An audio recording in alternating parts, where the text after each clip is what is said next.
अस्सलाम वालेकुम स्टूडेंट्स, मैं हूं अबीबुर रहमान और आप देख रहे हैं Quetta TV. Students, acids, basis and salts का इसके लेक्चर्स चल रहे थे और आज इसमें लेक्चर नंबर 13 डिस्कस करेंगे, जिसमें हम रिलेशन बिटवीन के ए एंड के बी को डिस्कस करेंगे। स्टूडेंट्स, इससे पहले के ए और के बी यानी एसिड आयोनाइजेशन कांस्टेंट और बेस आयोनाइजेशन कांस्टेंट, इस दोनों पर लेक्चर्स में आपको दे चुका हूं। अगर आपने नहीं देखे तो इससे पिछले वीडियोस आप देख लें। आज इस दोनों के दरमियान रिलेशन क्या है इसे डिस्कस करेंगे। तो के ए क्या होता है? Strength of N acid can be measured, ताकत किसी एसिड की मेजर की जा सकती है, नापी जा सकती है, मालूम की जा सकती है by its acid ionisation constant, उसके acid ionisation constant K A से। अब acid ionisation constant K A से क्या मुराद स्टूडेंट्स? पहले इधर आ जाएं, इसको समझते हैं। Consider ionisation of a weak acid. फर्ज करते हैं कि आयन बन रहा है एक वीक एसिड और उस वीक एसिड का नाम है HA इन वाटर, यानी हमारे पास एक वीक एसिड है। ठीक, ये क्या है? एक वीक एसिड है और ये किसके अंदर स्टूडेंट्स आयन बन रहा है? वाटर के अंदर।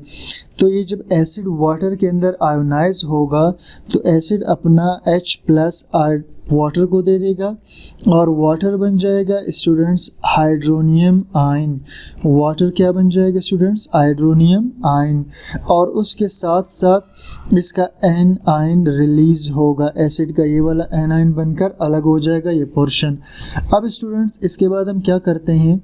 हम जानते हैं according to law of mass action. ठीक, लॉ ऑफ मास एक्शन, ये हमने एक कानून पढ़ा था। तो लॉ ऑफ मास एक्शन ये कहता है कि आपने प्रोडक्ट्स को ऊपर रखना है। ठीक, आपने क्या करना है? प्रोडक्ट्स को ऊपर रखना है H3O+A-, और जो रिएक्टेंट्स हैं स्टूडेंट्स, इसको आपने नीचे रखना है। ठीक, और इन सब को स्क्वायर ब्रैकेट्स के अंदर बंद कर देना है। और ये square brackets students molar concentration यानी मिकदार को ज़ाहिर करते हैं। और इस रेशो को, इस रिलेशन को हम कहते थे KC। और हम जानते हैं कि वाटर यहाँ पर बहुत ज़्यादा मिकदार के अंदर है, क्योंकि वीक एसिड, जो वीक एसिड होता है स्टूडेंट्स, वो बहुत कम आयोनाइज होता है। तो वाटर जो है एज अ कांस्टेंट समझा जाता है, यानी हम यूँ कहेंगे कि वाटर अपनी असल हालत में मौजूद है। तो वाटर को फिर हम इस तरफ ले आते हैं, क्योंकि वाटर भी कांस्टेंट है, ये भी कांस्टेंट है, तो कांस्टेंट को यहाँ ले आते हैं। तो स्टूडेंट्स, वाटर को मैं दूसरी तरफ ले गया। अब यहाँ मेरे पास बच गया H3O+ यानी हाइड्रोनियम आयन और A- बच गया और नीचे मेरे पास एसिड HA बच गया। ठीक, अब स्टूडेंट्स, ये जो KCH2O है, ठीक, इस दोनों को हम कहते थे KA, यानी इसको हम कहते थे एसिड आयोनाइजेशन कांस्टेंट। क्या कहते थे इसको स्टूडेंट्स? Acid ionisation constant. तो इस दोनों की जगह हम ये इस्तेमाल करेंगे KA। तो KA को यहाँ स्टूडेंट्स हमने इस्तेमाल करना है और बाकी जो रिलेशन था स्टूडेंट्स, इस रिलेशन को हमने एज इट इज़ नीचे उतार क्या करेंगे? इस KCH2O की जगह KA लगा देंगे। ठीक, और बाकी इस रिलेशन को एज इट इज़ हम नीचे उतार देते हैं। ठीक, ये हमने इसको नीचे उतार दिया। ठीक, इसे कहते हैं स्टूडेंट्स KA एसिड आयोनाइजेशन। ये जो KA है स्टूडेंट्स, ये किसी एसिड के स्ट्रेंथ को जाहिर करता है। ये जो डिफिनेशन हम पढ़ रहे थे, ठीक, ये वाला strength of N acid can be measured. किसी एसिड के स्ट्रेंथ को मेजर करते हैं उसके एसिड का आयोनाइजेशन कांस्टेंट, उसके एसिड आयोनाइजेशन कांस्टेंट KA से। तो एसिड के स्ट्रेंथ को हम इससे मालूम करते हैं। ठीक, अब उसके बाद सेकंड स्टूडेंट्स आता है। अब हम क्या करते हैं जी? कंसीडर द आयोनाइजेशन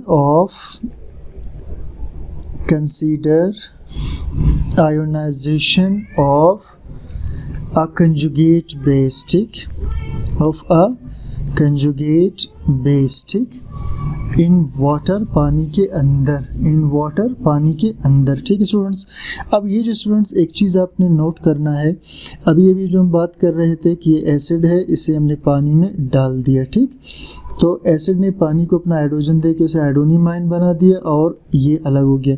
अब स्टूडेंट्स ये क्या चीज़ था, एसिड था, और ये क्या चीज़ था, बेस था।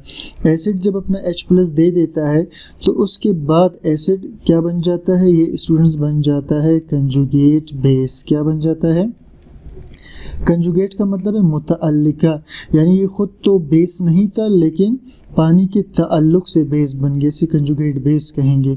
और इसे बेस इसलिए स्टूडेंट्स कहेंगे कि अब ये H+ को ले सकता है, ठीक।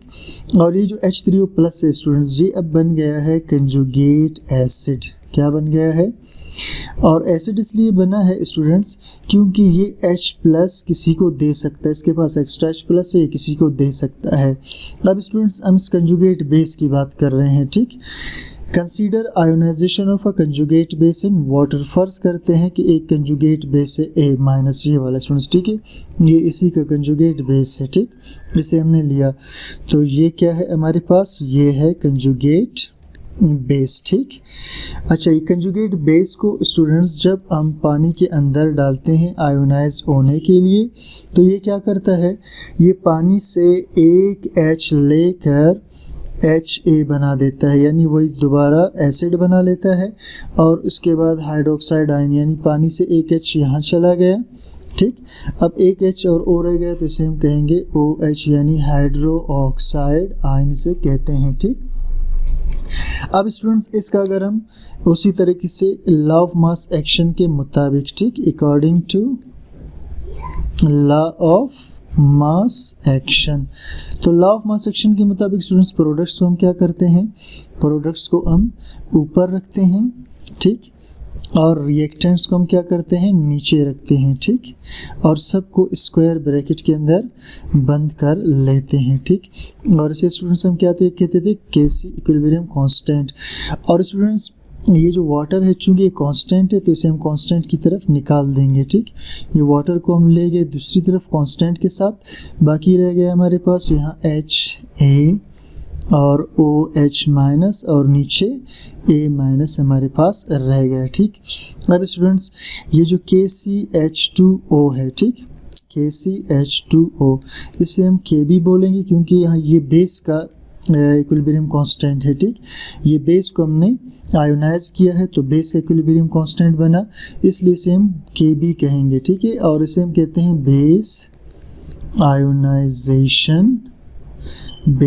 आयोनाइजेशन कांस्टेंट, ठीक, यानी बेस का आयन बनने का कांस्टेंट। क्या बोलेंगे इसको स्टूडेंट्स, बेस का आयन बनने का कांस्टेंट।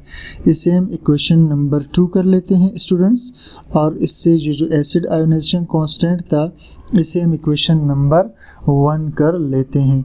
तो अब हमारे पास 2 इक्वेशन आया है, एक एसिड आयोनाइजेशन कांस्टेंट का और दूसरा बेस आयोनाइजेशन कांस्टेंट का। अब हम क्या करते हैं स्टूडेंट्स, बाय मल्टीप्लाइंग हम ज़रब देते हैं किसको, इक्वेशन 1 एंड 2 को। तब हमारे पास क्या रिलेशन आएगा, अब देखना स्टूडेंट्स, ठीक। हमारे पास एक रिलेशन था Ka, ठीक, और उसका जो है ये स्टूडेंट्स से मैं एक दफ़ा दोबारा नीचे उतार देता हूँ ताकि आपको ठीक से समझ आ जाए। यहाँ हमारे पास H3O+ था और इसके साथ A- था और नीचे एसिड था, ठीक। और जो Kb निकाला गया था स्टूडेंट्स उसमें ऊपर ये वाला, ठीक, ये स्टूडेंट्स ये Ha ये ऊपर था और उसके साथ हाइड्रोक्साइड आयन था और नीचे A, ठीक, ये वाला रिलेशन, ये क्वेश्चन नंबर 2 था। तो ये Ka और Kb। अब हम इन दोनों को क्या करेंगे students, by multiplying equation 1 and 2। अब यहाँ से Ka को मल्टीप्लाई करेंगे Kb के साथ, ये मल्टीप्लाई को ज़ाहिर करता है। और यहाँ स्टूडेंट्स पहले इस रिलेशन को लिखेंगे H3O+, फिर A- और ये Ha, ठीक, और इसे हमने मल्टीप्लाई करना है इस रिलेशन के साथ, और ये है और उसके साथ है हाइड्रो ऑक्साइड आयन है स्टूडेंट्स, ये A, ठीक। अब इस दोनों को जब हम मल्टीप्लाई करेंगे स्टूडेंट्स तो हमें पता चलेगा कि इसमें ये जो A है ये इसके साथ कट जाता है स्टूडेंट्स। यहाँ पर ये जो हमने ये ठीक सही, ये जो ए है स्टूडेंट्स इस पर माइनस होगा क्योंकि ये कंजुगेट बेस था, ठीक। अब ये इसके साथ कट गए स्टूडेंट्स और ये एसिड इसके साथ कट गया। अब आप गौर करें तो के ए और के बी, इस रिलेशन में स्टूडेंट्स हमारे पास क्या रह गया, यहाँ H3O प्लस आयोडोनियम आयन रह गया और यहाँ OH माइनस रह गया। तो ये दो वैल्यूज़ हमारे पास रह गए, ठीक। अब इसके बाद स्टूडेंट्स एज वी हम जानते हैं कि ये जो H प्लस है, ठीक, और जो OH माइनस है ये बराबर होते के W के। तो स्टूडेंट्स हमने कहा एज वी नो, हम जानते हैं H प्लस के ए ये वाला डॉट के बी ये वाला, ठीक, ये बराबर होगा के W के। अब स्टूडेंट्स इसमें आप देख लें, हमने कहा H प्लस और OH माइनस के W होगा, तो इसकी जगह हम क्या लगा सकते हैं, के W। तो यहाँ आपको OH नज़र आ रहा है लेकिन H प्लस नज़र नहीं आ रहा। असल में स्टूडेंट्स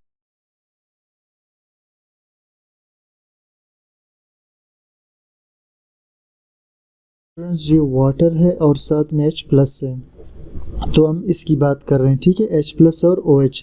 और यहाँ चूँकि वाटर है तो ये वाटर भी H प्लस और OH माइनस ही से मिलकर बना हुआ है, तो इसलिए ये बराबर होंगे किसके, के W के। तो हम लिखेंगे कि के ए मल्टीप्लाई के बी इज़ इक्वल टू के W, ठीक। तो इसे स्टूडेंट्स ये जो रिलेशन है इसे हम कहेंगे इक्वेशन नंबर 3। इसे क्या बोलेंगे, इक्वेशन नंबर 3।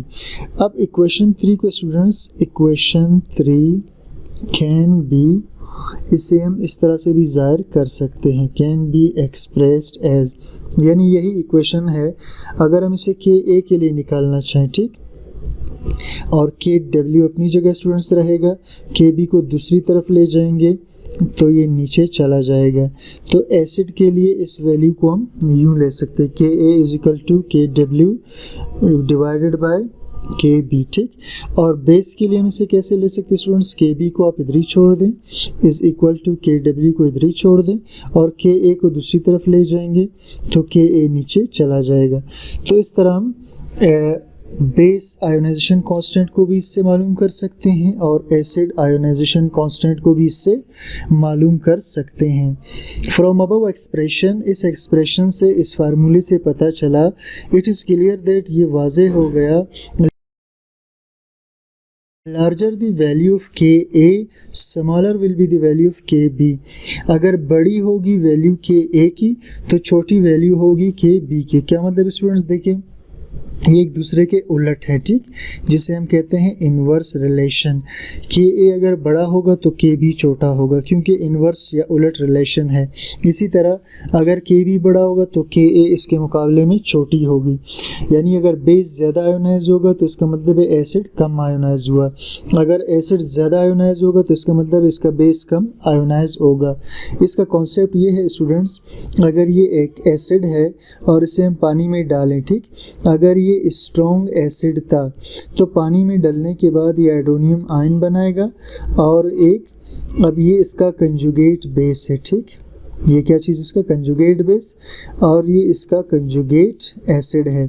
अब स्टूडेंट्स हम ये कहना चाह रहे हैं कि अगर स्ट्रॉन्ग एसिड होगा, क्या होगा, अगर एसिड क्या होगा, स्ट्रॉन्ग होगा, यानी बहुत ज़्यादा आयोनाइज होगा, तो उसका जो कंजुगेट बेस होगा वो बहुत वीक बेस होगा, वो अच्छी तरह से आयोनाइज नहीं होगा। ये रिलेशन इन दोनों के दरमियान।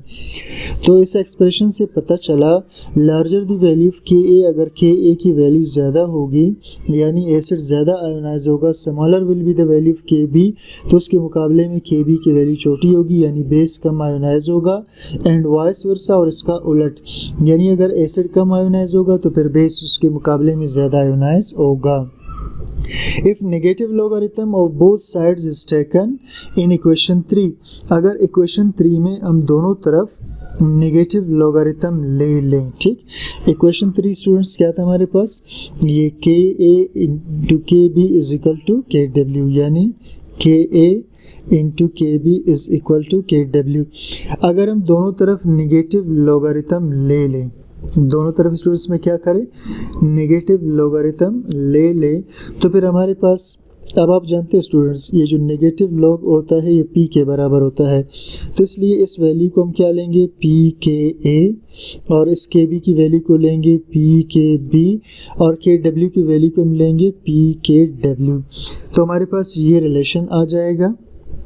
और ये स्टूडेंट्स आप जानते हैं पी के ए पी के या पी के बराबर है पी के डब्ल्यू के, और पी के डब्ल्यू हमने पहले भी निकाला था कि 14 के बराबर होता है। यानी वाटर जब आयोनाइज हो जाए, H+ और हाइड्रोक्साइड आयन बना ले, तो ये जो है 14 के बराबर इसकी वैल्यू होती है। ठीक, तो students if we know P K A value of acid, अगर हमें पी के ए वैल्यू यानी ये मालूम हो किसी एसिड में, then we can calculate P K B value. तो इस वैल्यू को हम मालूम कर सकते हैं। वो कैसे स्टूडेंट्स, पी के ए की वैल्यू को हम दूसरी तरफ ले जाएंगे और पी के डब्ल्यू जो 14 है हमें पहले से पता है, उससे मल्टीप्लाई करेंगे तो पी के बी की वैल्यू मालूम हो जाएगी। इसी तरह स्टूडेंट्स, ठीक, इसी तरह अगर आपको पी के बी की वैल्यू ये मालूम हो पहले से और ये मालूम ना हो, तो आप क्या करें स्टूडेंट्स, ये जो पी के ए है इसको इधर ही छोड़ दें, पी के बी को दूसरी तरफ ले जाए, पी के डब्ल्यू से ज़रब दे दें। तो जब दोनों को ये पहले से मालूम है कि 14 है और ये भी मालूम है, तो इसे दूसरी तरफ ला जाके इससे ज़रब देंगे तो पी के ए की वैल्यू हमें पता चल जाएगा स्टूडेंट्स। ठीक, यानी अगर आप पी के ए की वैल्यू के स्टूडेंट्स मालूम करना चाहते हैं और पी के डब्ल्यू की वैल्यू आपको मालूम है कि ये 14 है, और इसके साथ स्टूडेंट्स अगर आपको इसकी यानी पी के बी की वैल्यू मालूम हो, उसे दूसरी तरफ ले जाएं। अब इन दोनों को जब आप मल्टीप्लाई करेंगे स्टूडेंट्स तो आपके पास पी के ए की वैल्यू आ जाएगी। इसी तरह अगर आप पी के बी की वैल्यू मालूम करना चाहते हैं तो पी के डब्ल्यू की वैल्यू आपको पहले से मालूम है, और पी के ए को दूसरी तरफ ले जाकर इन दोनों को ज़रब देंगे तो आपको पी के बी की वैल्यू मालूम हो जाएगी स्टूडेंट्स। ठीक, तो स्टूडेंट्स उम्मीद करता हूँ आपको लेक्चर समझ में आ गया होगा। तो स्टूडेंट्स कमेंट सेक्शन में अपनी राय ज़रूर बता दीजिए, चैनल को सब्सक्राइब, लाइक और शेयर कीजिए। Thank you for watching.